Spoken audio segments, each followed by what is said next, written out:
Tengo que hablar sobre la libertad en base a Gálatas. Quiero que leamos Gálatas capítulo 2, versículo 4. Yo voy a leer la nueva traducción. Es otra versión, pero es de un lenguaje más actual, para que la compare con su propia Biblia. Se lo voy a leer. Incluso esa cuestión surgió solo a causa de unos supuestos creyentes, en realidad falsos, que se habían infiltrado entre nosotros.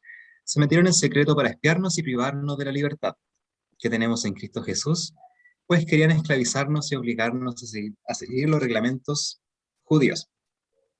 Ya, aquí Pablo tuvo que tomar carta en el asunto, porque o si no, el evangelio va a terminar siendo como algo más judío y algo distinto de los judíos.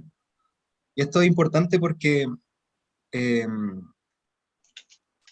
nosotros, al tener otro precepto, otra cosa distinta a la que nos dejó Cristo, es una carga. Y te voy a explicar por qué. Cristo nos dejó un par de indicaciones para poder seguirle a Él, para poder eh, estar con Él, para poder creer en Él. Nos dice que para ser libres en Cristo, libres del pecado, libres por su sangre, tenemos que creer en Cristo, ¿ya? Tenemos que aceptar que Cristo es Dios, aceptarlo como Dios, aceptar que Él murió por nosotros, por nuestros pecados, y amar a nuestro prójimo como a nosotros mismos, y amar a Dios con todas nuestras fuerzas, ¿ya? Es importante lo del amor porque nosotros somos libres, ¿ya? En Cristo somos libres. Pero, como yo decía Pablo, somos esclavos en Cristo. Yo me hago esclavo por Cristo. Y eso significa que mi libertad termina cuando yo dejo de amar a mi hermano. Por ejemplo, yo tengo libertad de hacer lo que yo quiera, pero si en eso yo termino dañando a mi hermano, termino haciéndole un daño de cualquier forma, ahí termina mi libertad. ¿Se entiende? O sea, de esa forma quiero explicarlo. Yo soy libre, pero también soy esclavo en Cristo, y ser esclavo en Cristo significa ser esclavo del amor, amar a mi prójimo como a mí mismo. ¿Ya? Eh,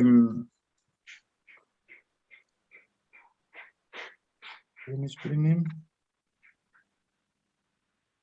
Ya, esto es importante porque nosotros al agregarle cositas, por ejemplo, los judíos llegaban y le decían a las personas que se estaban convirtiendo recién, ya, ahora cree en Cristo, acepta a Cristo como tu Salvador, ama a tu prójimo como a ti mismo, ama a Dios con todas tus fuerzas, pero además tenéis que circuncidarte, pero además tenéis que comer cerdo, pero además tenéis que orar y mirar al, no sé, en esa dirección, pero además tenéis que vestirte de esta forma, pero además tenéis que hacer esto, pero además esto. Entonces imagínense uno como chileno o como griego que no entiende nada de eso, que para eso, para nosotros o para ellos, eso no tiene nada que ver con ser santo, con agradar a Dios, no entra en la cabeza. Entonces si un cristiano viene y dice yo quiero aceptar a Dios, pero dice pucha, pero yo no me quiero circuncidar, ¿por qué me tengo que mutilar? ¿Por qué tengo que hacer esto? ¿Por qué tengo que dejar de comer esto? Entonces las personas terminan siendo una piedra de tropiezo y terminan esclavizando a las personas. Por eso Jesús nos hizo libres, porque simplificó todo. Lo hizo muy sencillo para que todos llegáramos de forma directa. Hola, hermana Esperanza. Que llegáramos de forma directa a Dios, sin tener que cambiar, sin tener que mutilarnos, sin tener que hacer esto, sin tener que cambiar esto, nada más. Eh, ya, también quería hacer el paralelo de que muchas veces Pablo dice que nosotros somos libres, pero no para dar rienda suelta a para satisfacer nuestros deseos de la naturaleza pecaminosa, ¿ya? Y yo entendía que si uno ama a tu prójimo como a ti mismo, si tú lo amas, tú no le vas a robar. Si tú amas a tu prójimo, tú no lo vas a matar. Si tú amas a tu prójimo, lo vas a querer, lo vas a cuidar, le vas a dar lo que necesita. Si tú amas a tu prójimo, tú no vas a pecar. Tú ya no eres esclavo de la ley. La ley ya fue destruida, fue abolida por Cristo, pero la ley no es mala en sí. La ley era para mostrarnos nuestros pecados, para hacernos entender que éramos pecadores, hacernos entender que era el bien y el mal. Por eso, nosotros, al creer en Cristo, al amar a Cristo, al amar a Dios, al amar a nuestro hermano, al ser amoroso, al tener templanza, al ser bondadoso, nosotros cumplimos la ley. No porque, no porque queríamos, no porque tenemos que marcar tarjeta, no porque, no porque eso como Dios nos dice hace esto y te voy a querer. No, es porque yo amo tanto a las personas, yo soy tan bueno, yo tengo ese amor que Dios me dio a mí y lo quiero reflejar a los demás, que yo termino cumpliendo la ley. Yo no uso el nombre de Dios en vano, yo no miento, yo no robo, yo no mato. Por eso los judíos se volvían esclavos a la ley porque solamente hacían caso a la ley, nunca entendieron a Dios cómo era realmente. En Gálatas también Pablo nos dice, maldito el que no cumple ni obedece los mandatos que están escritos en la ley. Por eso uno no tiene que ser esclavo de la ley, uno no tiene que estar marcando tarjeta, no tiene que estar buscando ser más bueno para Cristo. ¿Se entiende? Y también me di cuenta que cuando uno ama a los demás, termina dando libertad. Cuando uno es libre en Cristo, termina dando libertad a otro. Porque si yo amo a mi hermano, yo no voy a tener esclavos. Si yo amo a mi hermano, yo no voy a hacer daño. Yo si amo a mi hermano, lo voy a dejar ser libre. Eh, Hace muchos años se mataba a las brujas porque era lo normal. Y había muchos cristianos que hacían eso y nunca pensaron, ¿quién es mi prójimo? Todos son mis prójimos. Todos. Jesús nos dice eso en la parábola del buen samaritano. ¿Quién es mi prójimo? Todos. Entonces, también quería hacer ese paralelo con que si bien en ese tiempo los judíos le quitaban la libertad a las personas de llegar a Cristo, y por eso Pablo se enojó tanto, porque Dios murió por eso, y que las personas vengan igual le pongan su ¿qué? Su regla de nuevo, otra regla más, otra regla más, otra regla más, otro precepto, los 600 preceptos que tenía la Mishnah. También eso nos puede pasar a día de hoy. Muchas veces podemos, no sé, no quiero hablar de nada, ni tirar ningún palo, no sé. Hay muchos cristianos que pueden llegar personas nuevas y le digan, ya ahora tenéis que vestirte de tal forma, ahora tenéis que hablar de tal forma, ahora tenéis que pensar de tal forma. Y muchas veces podemos estar siendo igual que los judíos. Ahora amaste a Cristo, aceptaste a Cristo, y ahora tenéis que hacer este precepto, esta cosa más. Y son solamente cosas que son culturales de nosotros, que nosotros le agregamos. Y por eso hay que tener mucho cuidado con ser piedra de tropiezo para los hermanos que están llegando nuevos, como también lo fue Pedro cuando estaba haciendo las cosas de los judíos. Y, espérame. Y Pablo lo dice,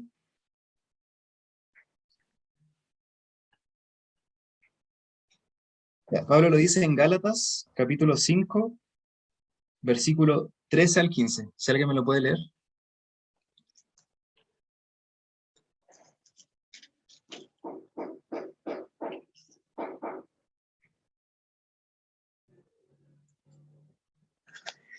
¿Y alguien? Gálatas 5, 13 al 15. del 13 Al 15. ya. Dice, porque vosotros, hermanos, a libertad fuisteis llamados, solamente que no uséis la libertad como ocasión para la carne, sino servíos por amor los unos a los otros, porque toda la ley en esta sola palabra se cumple. Amarás a tu prójimo como a ti mismo. Pero si os mordéis y os coméis unos a otros, mirad que también no os consumáis unos a otros. Amén. ¿Esa es? Sí, esa es. Amén.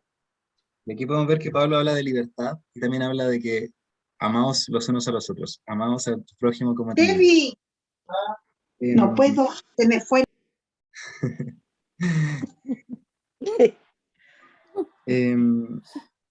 Por eso, hay que recordar nuestra libertad, no ponerse más peso del que Cristo ya nos dijo, porque Cristo dijo que ligera mi carga, fácil, ¿cómo era? Fácil mi yugo, ligera mi carga. Amén. Por algo, porque es creer en Cristo, amar a Dios, amar a mi prójimo, y por eso cuando uno ama, deja de ser esclavo, deja de ser una necesidad. Cuando tú amas, cumple la ley fácilmente.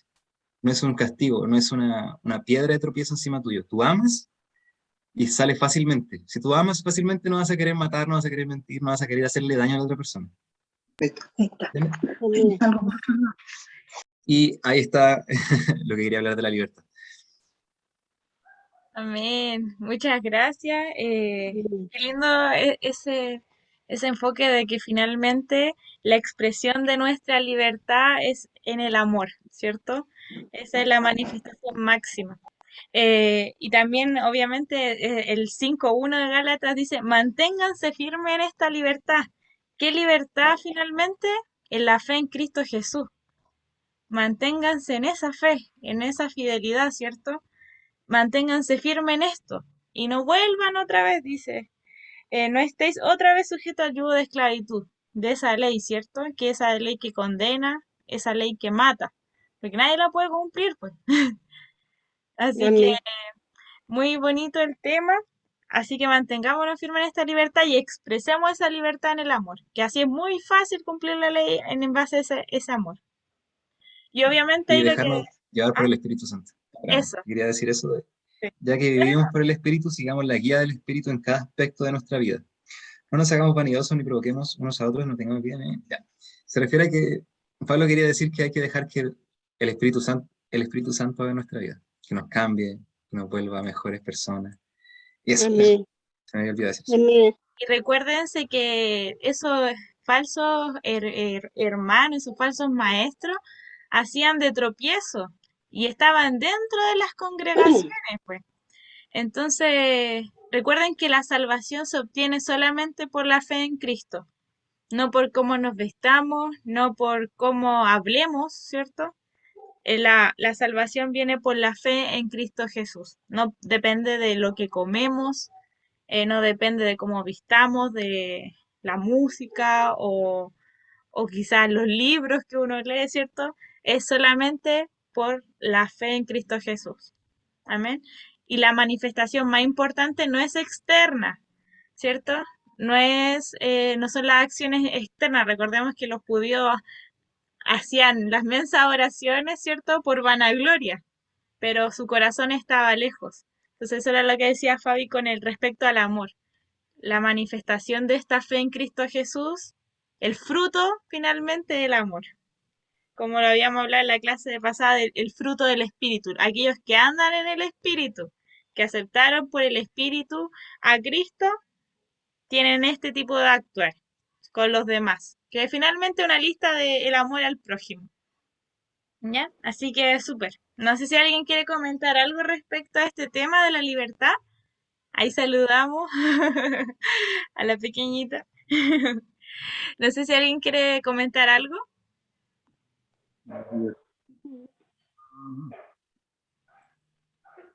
Yo, bueno, saludar a todos. Me gustó mucho esa expresión que usó Fabi cuando dice que hacerse esclavo de Cristo es hacerse esclavo del amor. Encontré que es una expresión muy profunda, muy bíblica también, a pesar de que la Biblia no lo dice literalmente así, pero es muy bíblica y es como la esencia del Evangelio.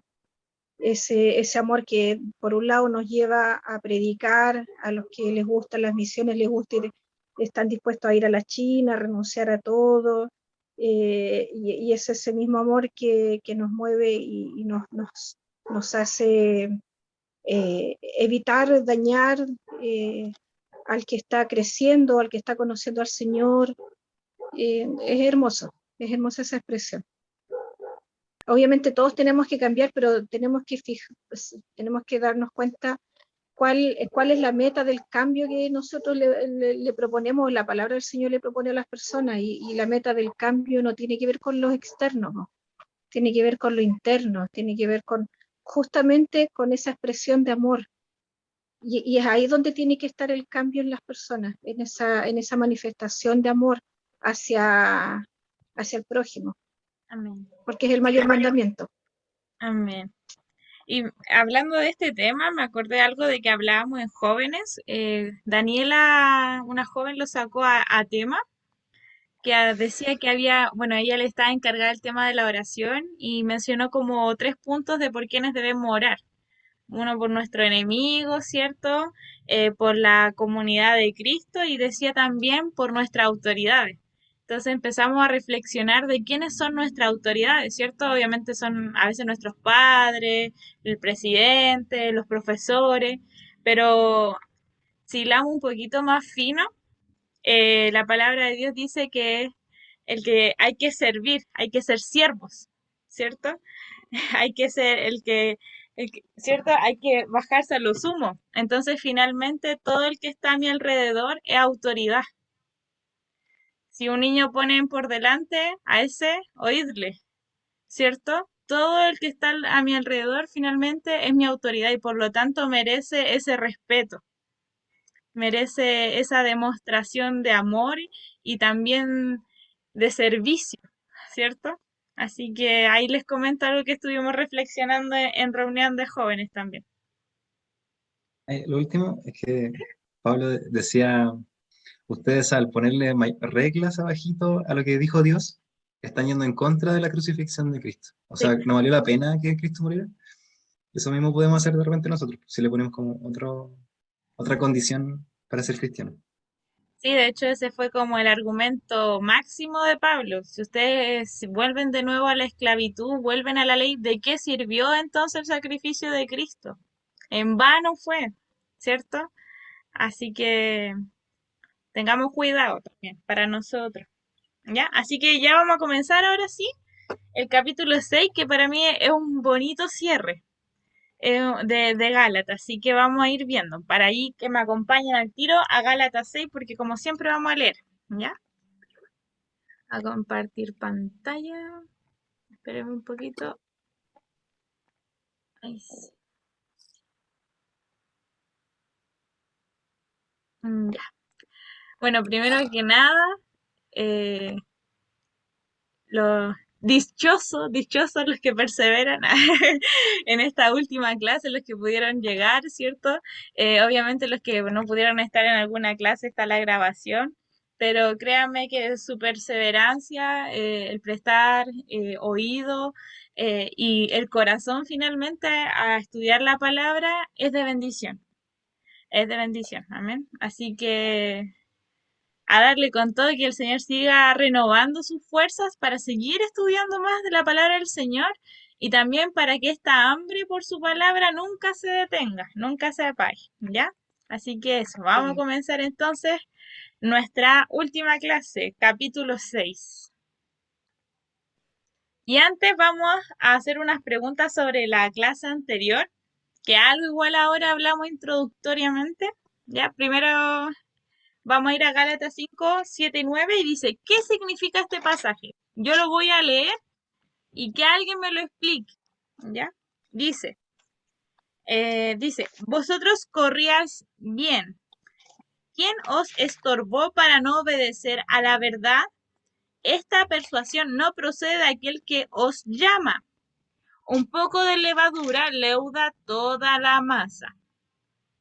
Si alguien recuerda qué significaba este pasaje, ahí desmutece y coméntenos. Vamos complementando entre todos qué significaba este pasaje.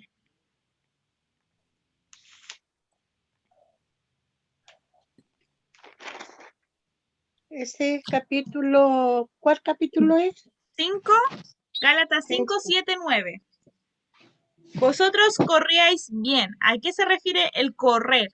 Corrían bien. Los Gálatas le estaba diciendo a la iglesia, estabas corriendo bien. ¿Qué era este correr bien? ¿Qué significaba? ¿Que eran buenos atletas? ¿Que salían a correr en las mañanas? ¿Qué significaba? Que habían comenzado. La palabra, que ¿Ya? estaban viviendo la palabra. Que estaban finalmente empezando este camino del cristianismo bien, ¿cierto? Estaban empezando desde que aceptaron a Cristo en sus vidas, empezaron este camino de la fe, ¿cierto? Entonces partieron bien, partieron en la sana doctrina, comenzaron bien, ¿cierto? ¿Quién os estorbó para no obedecer a la verdad? Esta persuasión no procede de aquel que os llama. ¿A qué se refiere eso? judaizante. Ya, dígame más. Ahí. Sí, sí. Es eso, pero desarrolle más su respuesta.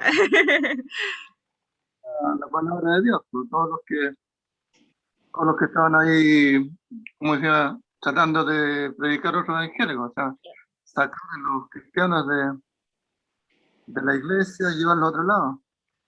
Eso, ¿cierto? El estorbo finalmente esta enseñanza de los judaizantes, que estaban siendo estorbo en este camino de la fe, ¿cierto? Los querían desviar a otra doctrina, una falsa doctrina. Y estas personas no provienen de Dios, no provienen de Cristo, ¿cierto? O sea, está haciendo alarmas, ¿ya? Y este último, el 9, dice, un poco de levadura leuda toda la masa. ¿A qué hacía referencia ese pasaje? Al escuchar, las enseñanzas de los fariseos que ¿Ya? los desvían, que los ¿Ya? desviarían. Sí, sí. ¿Alguien tiene otra respuesta o un Uno, complemento a eso, hermano Rafael? uno solo o dos o tres pueden hacer desaparecer todos los que están ahí, pues, o sea, desviarlos a otra enseñanza. Ya, podría ser, sí, podría ser. Esto hacía referencia de que una mala enseñanza dentro del Evangelio distorsiona todo la doctrina al tiro. A eso hacía referencia. Un poquito que se desvirtúa el mensaje y arruina todo. ¿Ya? Así que a eso se le refería. Un poco de levadura, un poco de esto, de esta enseñanza de los falsos maestros, de los falsos hermanos, iba a contaminar finalmente todo el Evangelio. ¿Ya? Iba a desviarlos. Iba a desviarlos. O sea, hay un único Evangelio puro Amén. y que ni una gotita, ni nada, ni algo de un poquito de levadura venga a contaminar, porque esto se tiene que mantener así tal cual, sin levadura, sin malas, falsas doctrinas. ¿Ya?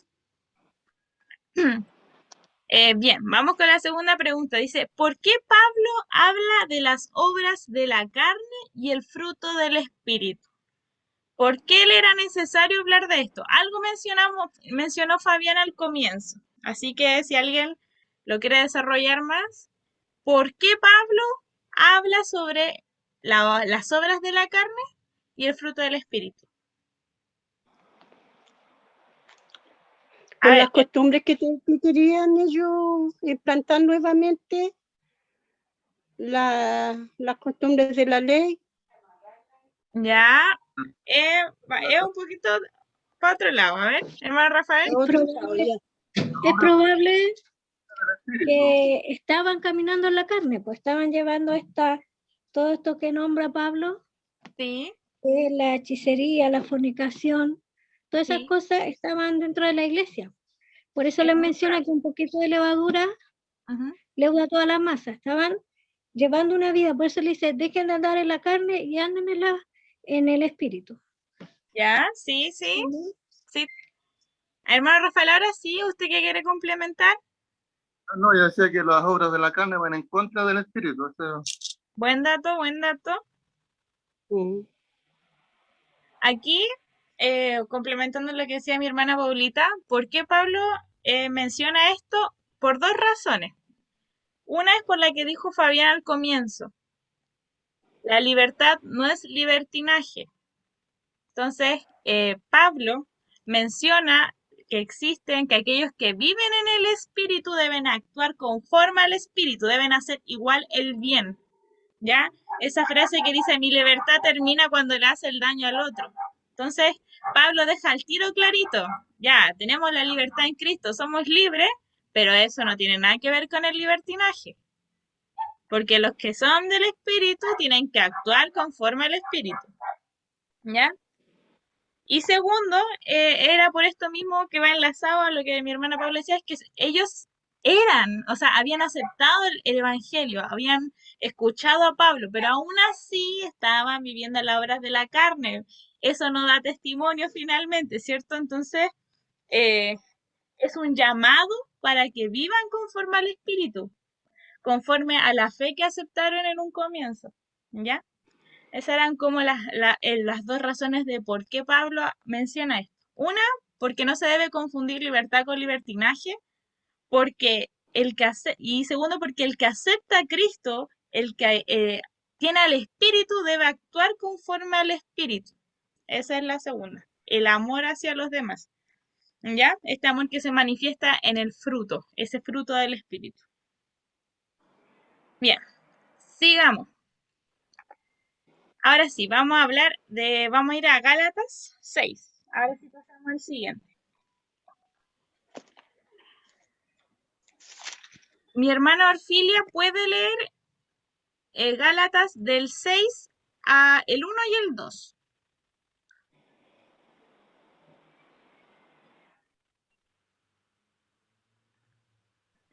Gálatas capítulo 6, versículo 1 y 2.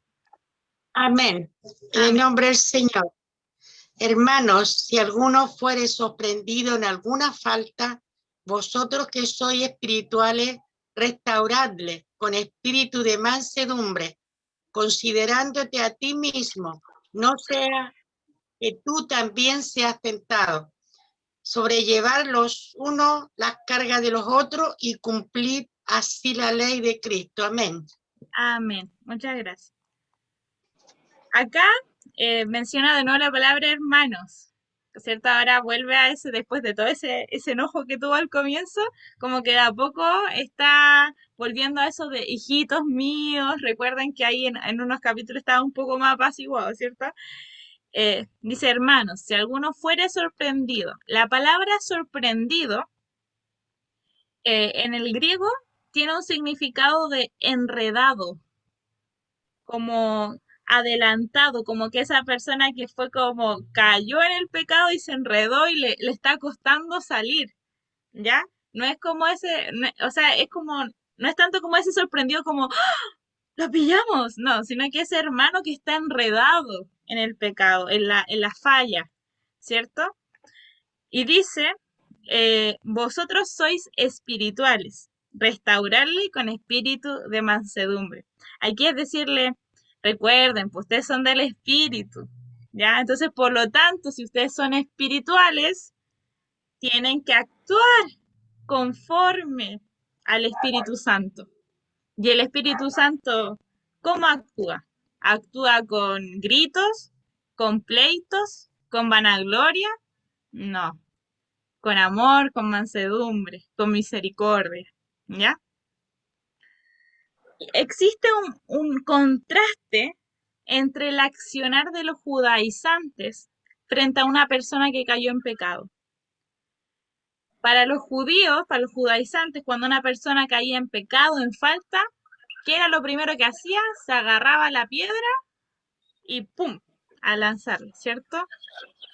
Era menospreciado, apartado, que ni se acerque, está sucio, es menor e inferior. Nosotros somos santos, ¿cierto? En cambio, el espiritual, el que tiene el Espíritu Santo dentro de él, debe ser misericordioso y restaurarlo. ¿Qué significa la palabra restaurar? En el griego se utilizaba de una forma, por así decirlo, secular, como cuando a una persona se le rompía como un huesito y le trataban de repararlo para que vuelva a funcionar bien, ¿ya?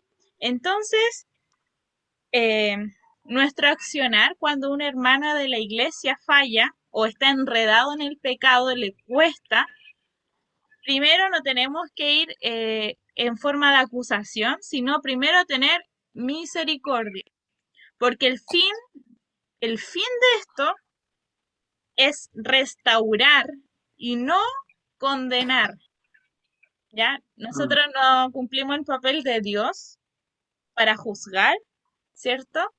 Sino que nuestro propósito dentro de la iglesia es restaurar a los hermanos. Por eso es importante la iglesia, mi hermano, para edificarnos lo uno a lo otro, para sobrellevar nuestras cargas, para restaurarnos. Una vez en una clase del instituto, estábamos conversando, decíamos que es difícil en la iglesia contar nuestras fallas, contar cuando pecamos, ¿cierto? Es difícil, porque uno piensa al tiro que lo van a juzgar, ¿cierto? Que lo van a mirar feo, que casi, no sé, ¿cierto? Porque existe como un ideal de cristiano, de repente. El ideal de cristiano es aquel que está en todas las actividades de la iglesia, el que se levanta a las 5 de la mañana a orar, el que es santísimo desde el momento que se despierta hasta el momento que se duerme. Hay un ideal. Entonces, por lo tanto, el que no cumple con ese ideal, chuta, ¿cierto? Entonces, debido a ese ideal, a la iglesia, a los hermanos, le ha sido muy difícil contar cuando han caído en una falta, ¿cierto? Así que ahí queda el desafío de nosotros como iglesia, poder ir derribando y tener esa confianza de saber que si yo me acerco a mi hermano, al líder, al pastor, yo sé que él va a coger mi debilidad y me va a restaurar, me va a ayudar, me va a socorrer, me va a guiar, ¿ya? No me va a apedrear, ¿ya?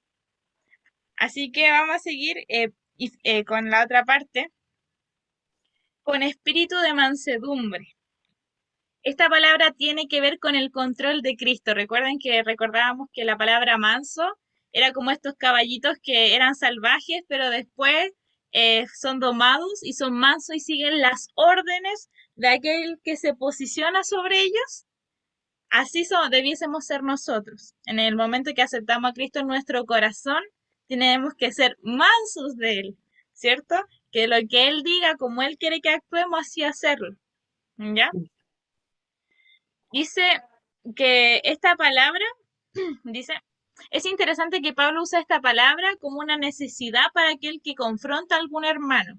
O sea, todos aquellos que quieren servir para corregir, ¿cierto? Para confrontar la falta de un hermano, sí o sí,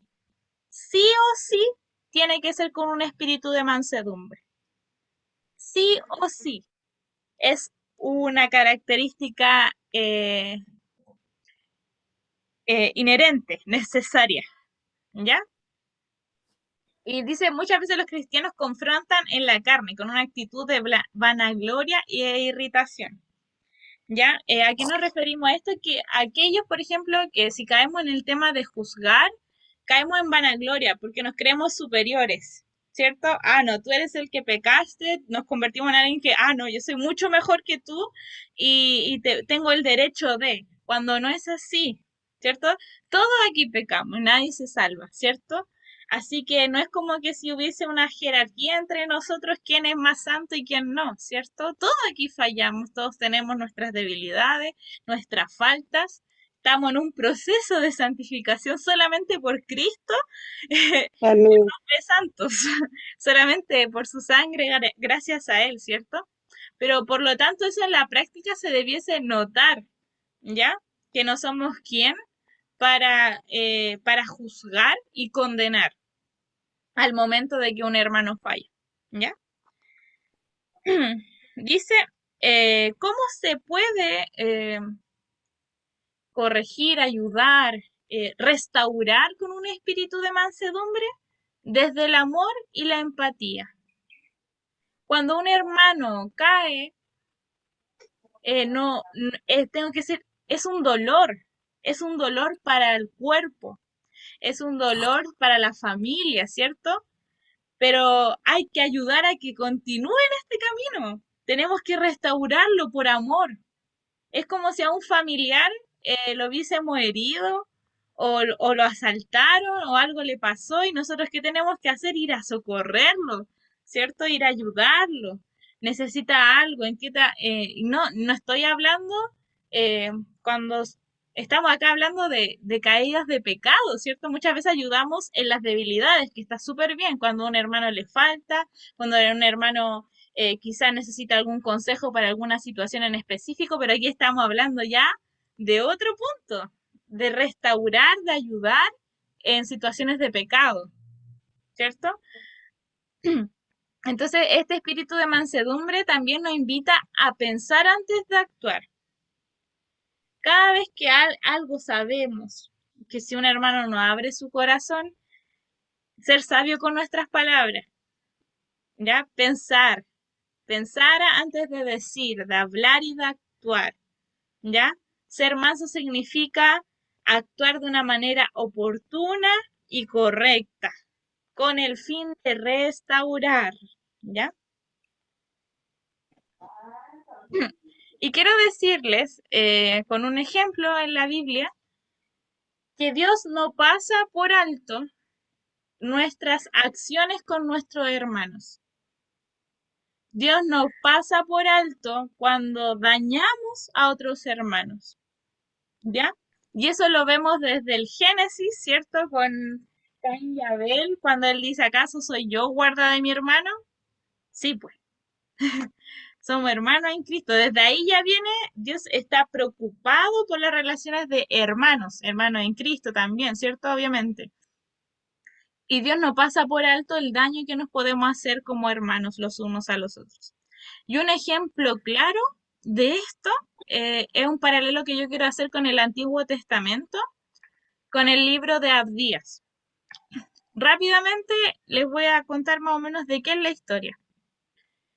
En el libro del profeta menor Abdías se menciona una visión, ¿cierto? Una profecía de consuelo al pueblo de Israel y, y el juicio de Dios frente al pueblo de Edom, se llama.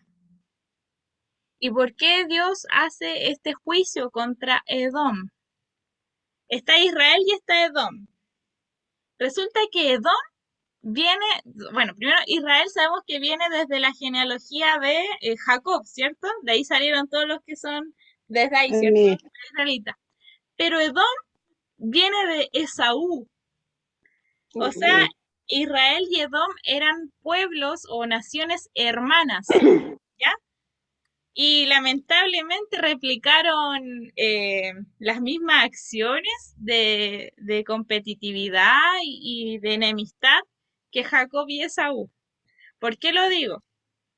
Porque cuando Israel iba a ser conquistado por los babilónicos, Edom fue indiferente. Dice, Edom, la nación de Edom, en vez de ayudar a su nación hermana de Israel, se mantuvieron al margen cuando sus parientes fueron invadidos. Se negaron a ayudarlos. Fueron además parte de los enemigos babilónicos. Se llevaron las riquezas de sus hermanos y terrenos de ellos. Se burlaron y alegraron cuando su pueblo pariente fue deportado. Hablaron con arrogancia. Saquearon la tierra de Israel en un tiempo crítico, o sea, se aprovecharon de ellos cuando estaban más débiles.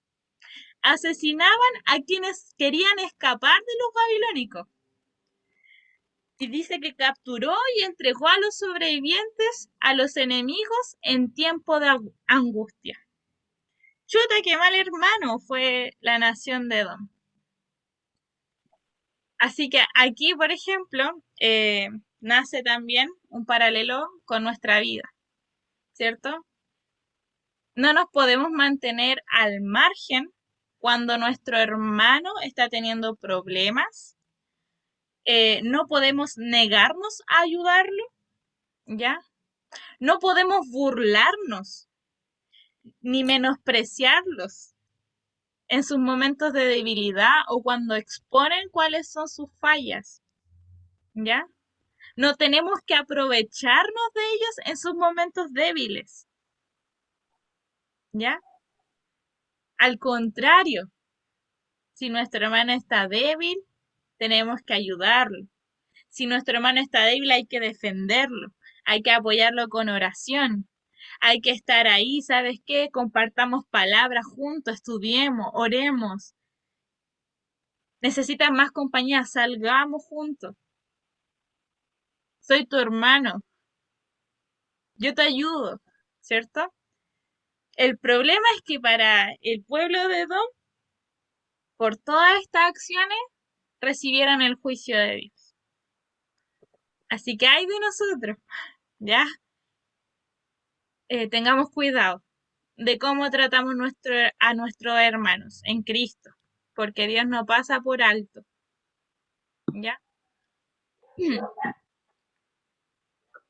Al contrario, hay que llevar las cargas. El versículo 2 dice, sobrellevar las cargas, perdón, sobrellevar los unos las cargas de los otros y cumplir así la ley de Cristo. Esta ley no habla de los preceptos, no habla de la circuncisión, sino bien, como dijo Fabián, la ley del amor al prójimo y el amor de Dios. Así se cumple la ley, sobrellevando las cargas los unos y los otros. Y decía que es súper diferente al legalismo y a cómo los judaizantes pensaban, porque más que ellos, los judaizantes, en vez de ayudar a sus hermanos con sus cargas, ponían más cargas, ¿cierto? En Mateo 23:4 les dice Jesús, Jesús dijo de los líderes del judaísmo en su tiempo, atan cargas pesadas y difíciles de llevar y las ponen sobre los hombros de los hombres, pero ellos mismos no las quieren mover ni aún con el dedo. O sea, ni los judaizantes podían cumplir bien la ley, pero aún así estaban obligando a todos los demás a cumplirla. Al contrario de esto, de los judaizantes, los que son del espíritu, en vez de poner cargas sobre los hermanos, ¿qué hay que hacer? Sobrellevar las cargas, el peso de los demás. Y así cumplimos finalmente la ley de Cristo, el amor hacia el prójimo.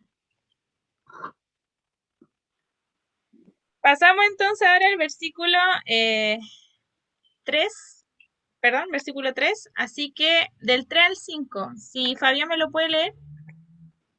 Gálatas 6, del 3 al 5. Ya, NTV, ¿no importa? Cualquiera sí, no importa. Ya. Si te crees demasiado importante para ayudar a alguien, solo te engañas a ti mismo. No eres tan importante. Presta mucha atención a tu propio trabajo, porque entonces obtendrás la satisfacción de haber hecho bien tu labor y no tendrás que compararte con nadie, pues cada uno es responsable de su propia conducta. Súper. Gracias. Entonces dice, porque el que se cree ser algo, ¿cierto? No siendo nada, a sí mismo se engaña. Los judaizantes creían que por pertenecer y por cumplir la ley era lo máximo, era lo más de estatus arriba que existía, ¿cierto? Y no, se engañaban a sí mismos, porque finalmente no podían cumplir toda la ley condena. Entonces todo aquel que quiere creer mejor que los demás, se está engañando a sí mismo, ¿ya?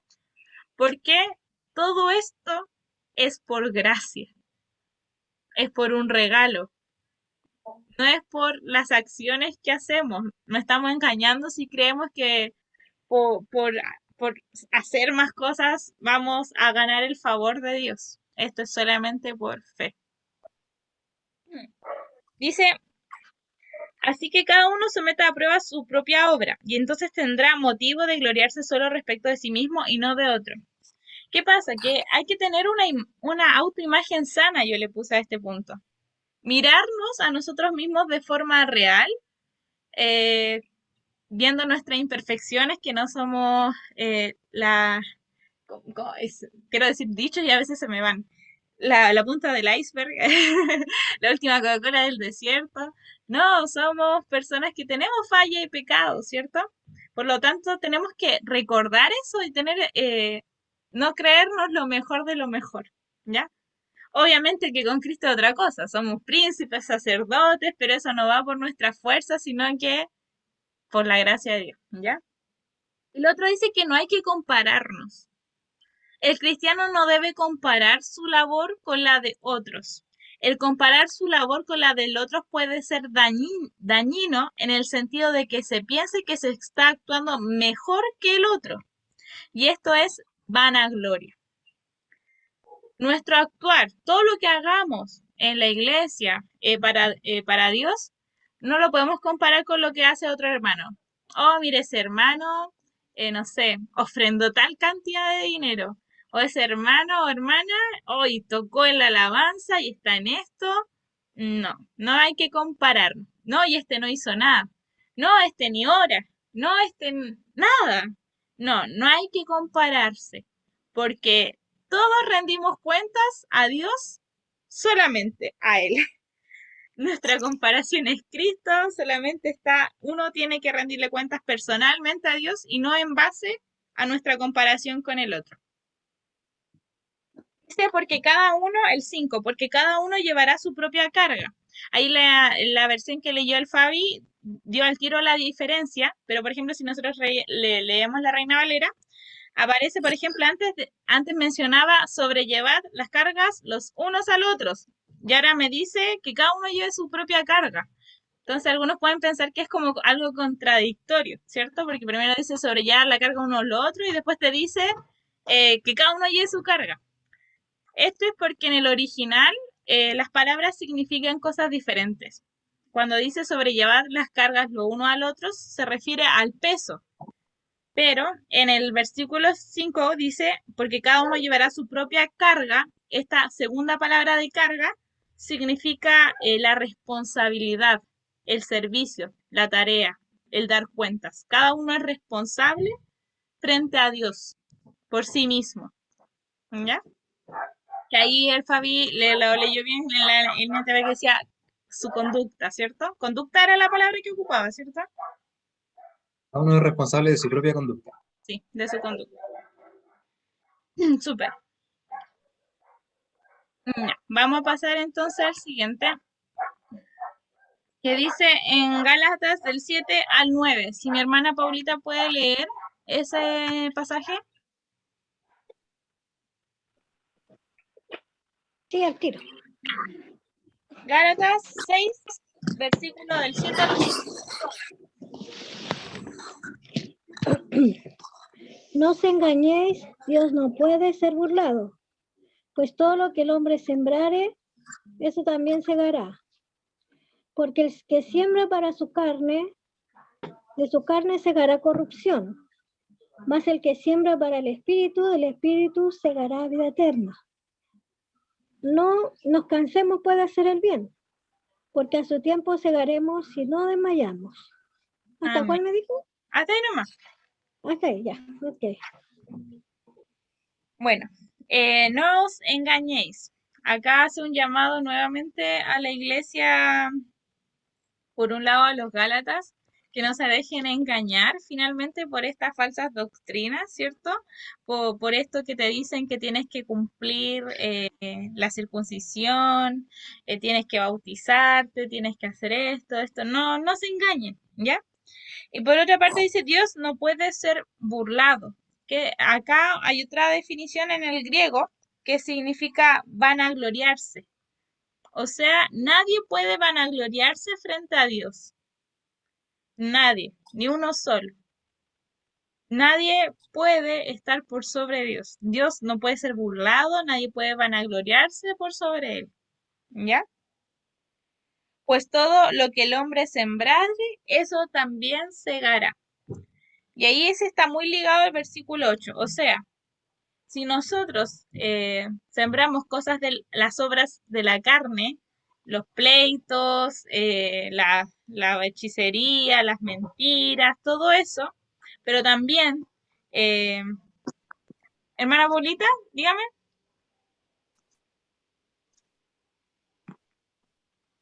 Hermana Paula. Ahora sí. Ahí sí.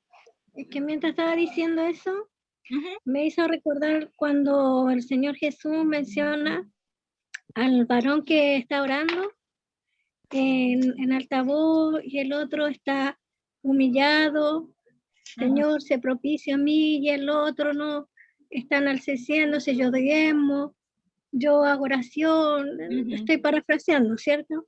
Sí. Entonces, ahí el Señor dice, ¿cuál fue el que se va justificado? El que se hizo una oración prácticamente alabándose, y muchas veces pasa, muchos hombres se van a gloriar de lo que hacen como siervos del Señor. Sí. Yo hago esto, yo hago esto otro, yo hago esto otro. Entonces ahí es donde nosotros no debemos caer, po, ya que estamos estudiando esto, que todo lo que estemos aprendiendo, lo mínimo que aprendamos de cada versículo, podamos ponerlo en práctica, ¿no es cierto? Sí, po. De que no nos vanagloriemos. No nos vanagloriemos. Porque finalmente la vanagloria va en contra del espíritu, va en contra de ese amor, ¿cierto?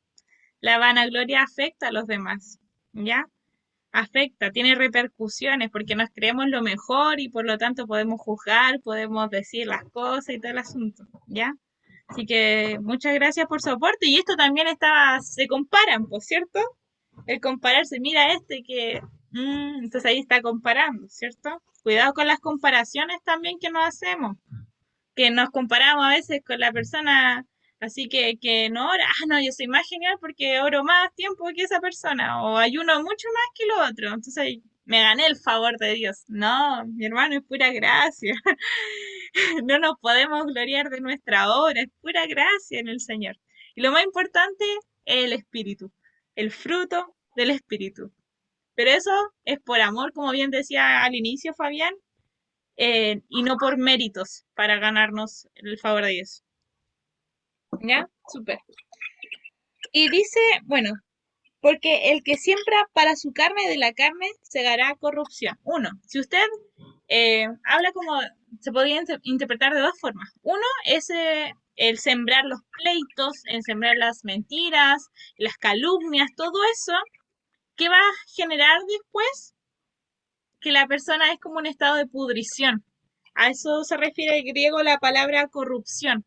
Algo que se pude, algo que se podía comer, pero ya está podrido.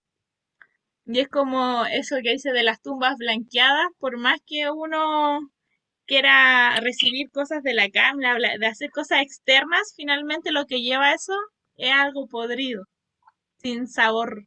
No se lo come nadie, ¿cierto? Y por otra parte, era esto mismo también, una de estas obras de la carne que menciona, pero también estas obras de la carne de la ley. Si usted quiere guardar la circuncisión, si tú quieres guardar el bautizo, si tú solamente comes la comida, esos son también obras de la carne finalmente, son cosas externas, no son espirituales. Y por lo tanto, se va a podrir en algún momento todo eso. Y recordemos también que la ley finalmente es muerte, es condenación, ¿cierto? Pero, mas el que siembra para el Espíritu, del Espíritu segará vida eterna. El que acepta a Cristo, el que siembra la fe en Cristo Jesús, a través por el Espíritu Santo, obtendrá la vida eterna. El que ciega esto, el que siembra esto, esta fe. Y recordamos que fe también significaba fidelidad. Seguir fiel en el camino de la fe, ¿cierto? Y si seguimos fieles, si sembramos este espíritu, en el espíritu, si sembramos esta fe que fue otorgada por nosotros en el Espíritu Santo, segaremos en algún momento la vida eterna. Por eso el versículo de 9 termina con un aliento. No nos cansemos, pues, de hacer bien, porque a su tiempo segaremos si no desmayamos. Y este es un llamado también para todos nosotros. Mi hermano, sigamos en el camino de la fe, sigamos haciendo el bien, sigamos demostrando nuestro amor al prójimo, porque lo vale, lo vale. Siga fiel en el camino de la fe en Cristo, porque algún día vamos a obtener nuestro galardón, ahí la salvación, en la vida eterna, ¿cierto? No nos cansemos pues de hacer el bien. Algunos ahí los tildarán de locos, sobre todo en esta sociedad que dice, ¿cómo creí en Dios en el siglo XXI? ¿Cierto? Pero no nos cansemos de hacer el bien, de sembrar en el espíritu, la fe, ¿ya? Y termina este párrafo con, así que entonces hagamos bien a todos según tengamos oportunidad, y especialmente a los de la familia de la fe. Esta palabra oportunidad también en el griego significa tiempo, el kairos significa. Ese es ahí sí. Y nosotros, cada vez que tengamos el tiempo correcto, no es solamente cuando nosotros queramos, no es cuando, yo ahora tengo ganas de ser bueno, hoy amanecí con el pie derecho, entonces necesito hacer obras buenas. No, cada vez, desde que nos amanecimos hasta que nos acostamos, si tenemos la oportunidad para hacer el bien, tenemos que hacerlo. Hay que hacerlo, ¿ya? Así que tarea para todos, para la casa. Cada vez que tengamos oportunidad, hay que hacer el bien. Hay que demostrar el amor, la paz, la paciencia, dignidad, bondad, fe, mansedumbre, dominio propio. Todo es hacer bien, ¿ya? Y dice mayormente a los de la familia de la fe. Hay que comprender que en este contexto, los judaizantes, en este tiempo de la iglesia primitiva se mandaban muchas personas, muchos discípulos a predicar sobre Cristo. Entonces es posible que en Galacia, donde estaban, cuando llegaban personas a predicar sobre Cristo, posiblemente los judaizantes lo echaban, no lo ayudaban con el alimento, no los querían hospedar, no los recibían, porque los judaizantes tenían ese poder de influencia para lograr que las personas se opusieran finalmente a estos embajadores del reino, a estos mensajeros, ¿cierto? Así que por eso también algunos dicen que por eso llama especialmente a hacer el bien con las que son familias de la fe, porque sufren persecución, ¿cierto? Padecen a causa de Cristo. Por lo tanto, le dice a los Gálatas, háganle el bien, por favor, recíbanlos, ayúdenlos, ¿cierto? Para que no padezcan más de lo que ya tienen. Y ya vamos a la última parte casi, que es de Gálatas 6, 11 al 17. Si mi hermana Georgina lo puede leer. Bueno. Gálatas 6 del 11 al 17. Ya. Bueno, también tengo una traducción actual. Sí, no hay Dice, problema. ¿no importa? Ya. ¿No? Esta parte la escribo yo mismo. Fíjense que les escribo esto con letras bien grandes. Los que quieren obligarlos a circuncidarse solo desean quedar bien con la gente. ¿Hasta qué capítulo, perdón? Hasta el 17. Ya. No quieren sufrir por anunciar el mensaje de la cruz de Cristo. Ellos están circuncidados, pero no obedecen la ley de Moisés. Lo único que desean es que ustedes se circunciden para luego decir con orgullo que ellos pudieron convencerlos de circuncidarse. Yo, en cambio, solo me sentiré orgulloso de haber creído en la muerte de nuestro Señor Jesucristo. Gracias a su muerte ya no me importa lo que este mundo malo piense de mí. Es como si yo hubiera muerto para este mundo. En realidad no importa si uno está o no circuncidado. Lo que importa es ser una persona distinta. Que Dios dé su paz a los que viven así y que muestre también su bondad a los que son suyos. De ahora en adelante de ahora en adelante que nadie me cause problema. Yo tengo en mi cuerpo las cicatrices que demuestran que he sufrido por pertenecer a Cristo. Amén. Amén. Muchas gracias. Entonces aquí partimos como Pablo está retomando las ideas centrales a modo de resumen de la epístola. ¿Ya? Primeramente, está el tema de los que quieren agradar a la carne, ¿cierto? Que esto os obligan a que os circuncidéis solamente para no padecer persecución a causa de la cruz. O sea, finalmente de nada les sirve. Esto solamente es para vanagloria el cumplir la ley, ¿cierto? Y finalmente la ley mata, la ley condena y de nada les sirve, ¿ya? Solamente eh, dice de hecho esto, el 13, porque ni aun los mismos que se circuncidan guardan la ley, pero quieren que vosotros circuncidéis para gloriarse en vuestra carne. Esto mismo, nadie puede cumplir la ley, nadie puede cumplir la enormidad de preceptos que hay, pero aún así estaban obligando a los demás a cumplirla. Esta carga que estábamos hablando antes, ¿cierto? Ponerle más carga a los gentiles, sobre todo, que ellos tenían una cultura y tradición diferente. Más le iba a costar, ¿cierto? Entonces, este tema del que todo lo externo, todo el que quiere hacer algo en la carne, finalmente es para la vanagloria, ¿ya? Dice, y esto era, ya aquí hace como un contraste, una comparación con él mismo, con Pablo. Ellos buscan su gloria, los judaizantes buscan su gloria con la circuncisión, con cumplir la ley. Esa es su gloria. Pero ¿cuál es mi gloria? Mi gloria es Jesucristo. Esa es mi gloria. Eso es lo que a mí me da orgullo. No soy yo, es Él. Él es mi gloria. ¿Ya? Acá dice, por quien en el mundo me es crucificado a mí y yo al mundo. Esto mismo que ahí también aparecía en la versión de la hermana Geo, que significa muerte. Yo morí para el mundo, ¿cierto?